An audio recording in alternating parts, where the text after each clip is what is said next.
Hey guys, D.Bowie here, and this is BOWIE'S road to 6k MMR. I am trying to reach 6k and I'm going to document it.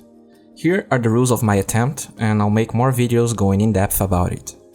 I will only play 5 different heroes for each position. I will always play one less hit challenge in the beginning of the day before I start playing, and I will try very hard to stop toxicity and promote teamwork. So this game was very weird. The first contribution I felt I was able to give to my team is convincing Pudge to not steal mid or go jungle. Alchemist was 6k after all. This game was 5k average. I am a terrible offlaner, but Slark was 5.4, so I decided to give him safe lane since he insisted. Since I am not confident at all in my offlaning skills, I started with Iron Talon, and since we actually took a little bit to pick, I didn't have money for tangles, and then I warded that area, so even if I can't see Ricky going there, if another hero approaches the area, I can try to leave before it's too late. Rubik ends up warding a spot pretty close to the one I warded, but you know, shit happens, I didn't even talk about it. As we waited Elk's rune, I spotted a ward that Disruptor placed in that area, and then I go back to my lane, while Elk gets first blood on Ricky. That was pretty good.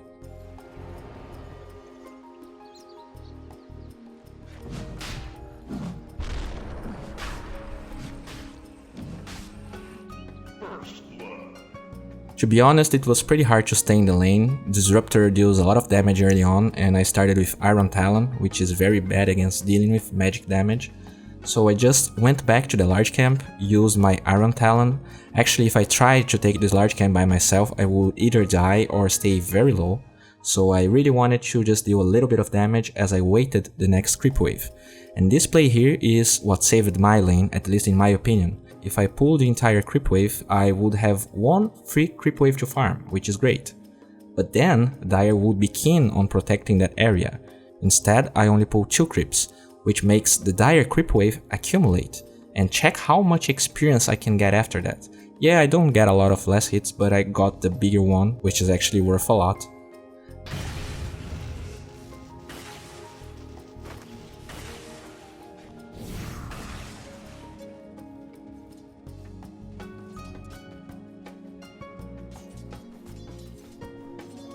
Generation.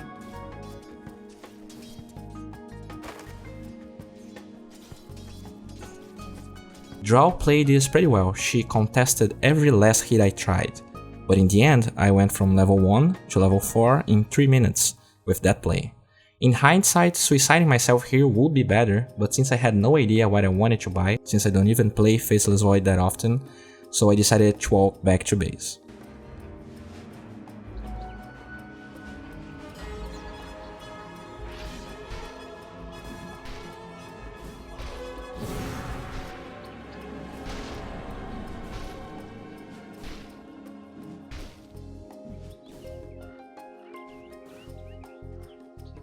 As I pointed out, Drow was pressuring the hell out of me in this lane, which is the right move. Instead of complaining to my team or just raging, I told them, Drow is playing very aggressively, we can get kills with counter TPs. So I baited Drow a little bit, and even though Disruptor countered Rubik's rotation, it gave time for Pudge to show up, securing a kill on Drow. And Drow actually kept playing like that, which is the right move, but again, you really shouldn't take your chances against a Pudge at nighttime. And since I told Pudge to stay there, we get another kill. It was worth it. This game was definitely about fighting and trying to play for my team instead of farming. We have Alchemist and Slark. I will never be able to farm safely, especially because they have Ricky and Nyx, as well as TA's traps to set up ganks on me. So even though I feel like I played terrible in this game, I feel like I kept my team in this game by having the correct mindset. The first terrible mistake was this TP in the mid lane. It felt like a very easy rotation with Chronosphere, but there were 2 things I didn't anticipate. The first one was not calculating how much mana I needed to the entire TP plus Time Walk and Chronosphere. Since I waited to pop the stick, the Chrono was pretty out of position.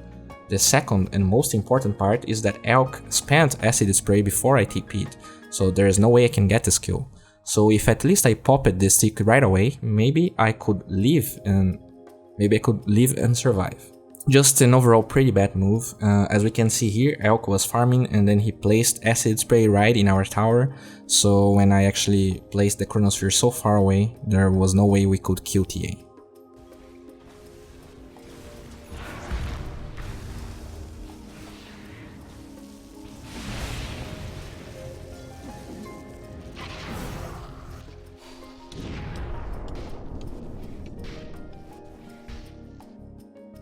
This time my rotation was justified, but my chrono was pretty underwhelming.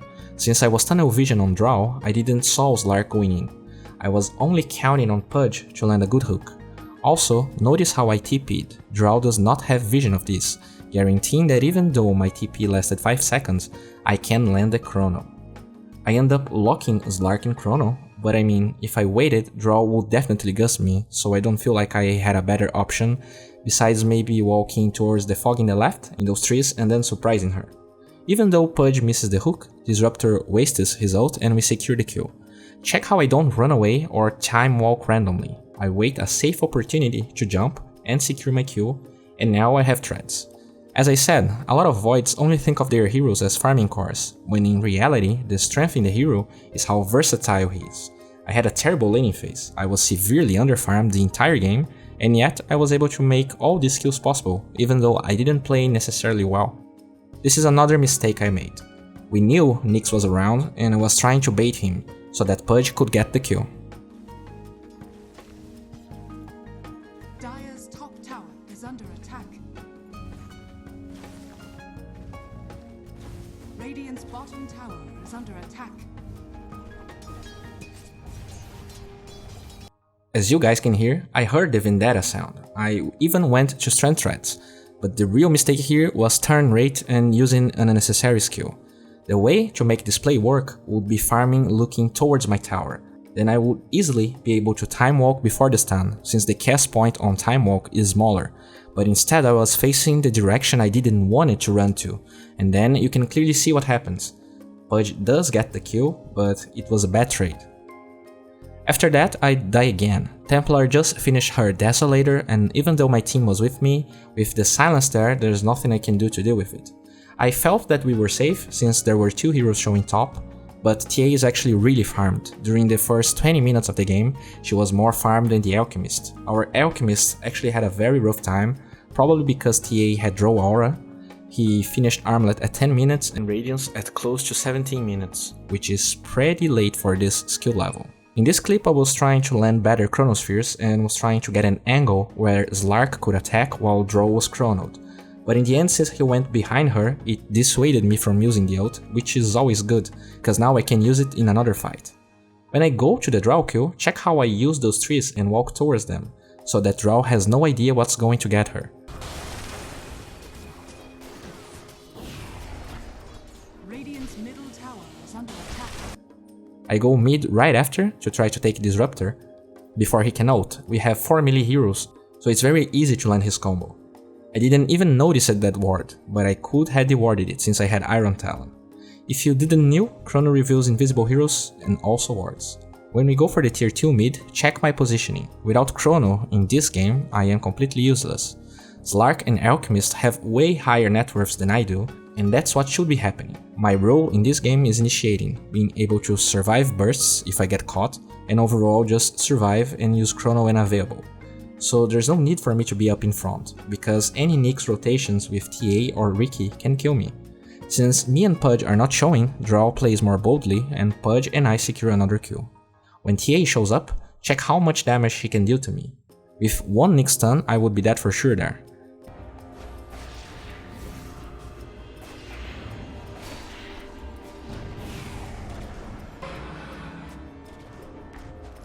And that was what propelled me to go Vanguard this game. To be honest, I felt like it didn't make that much of a difference, since if TA really wanted to kill me, she really only needed 1 hero, even if I have Vanguard. But in some fights where TA was dead or in other areas of the map, the Vanguard was pretty okay, and I wanted to upgrade it later. They are pushing our bottom tier 2, and I make a ton of mistakes here. The first one was TPing right in front of Draw, not allowing me to chrono. The second one was not clicking on TA to see if she had Aegis. To be honest, if I had marked the Roshan timer, I will know the exact time Aegis would be over, but I did not. and as we chased TA, I was afraid of using Chrono since my team apparently wasn't paying attention. But if I was more vocal about it, we would definitely got that kill.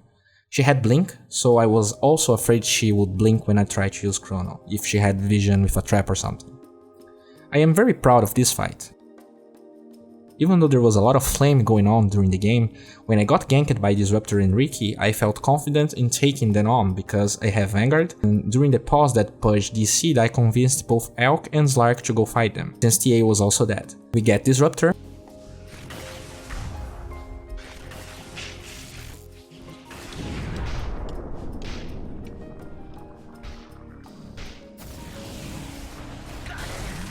because of this fight, we secure Roshan, a kill on draw,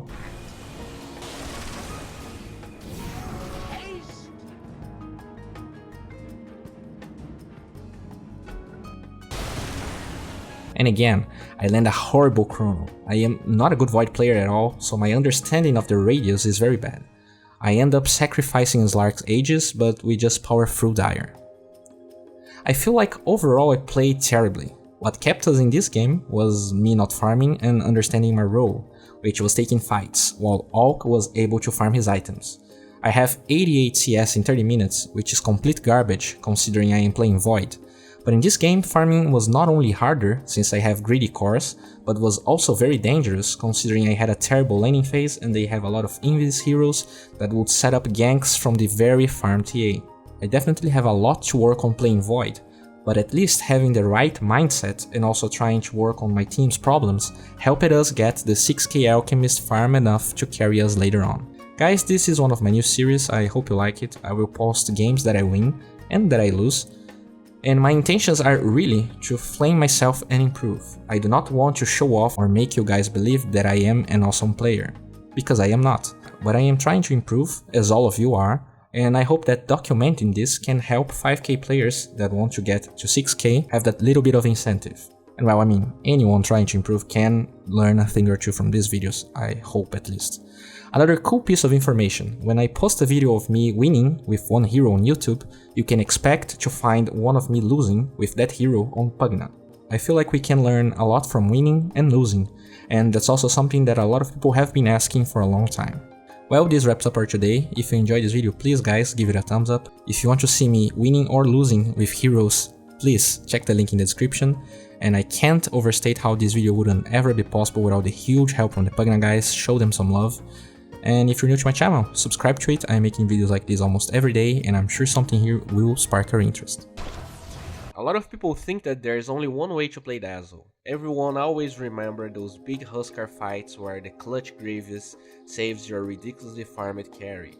And that's great, but what makes Dazzle great, I mean, he's not that great in this patch, is that he can provide a lot of DPS.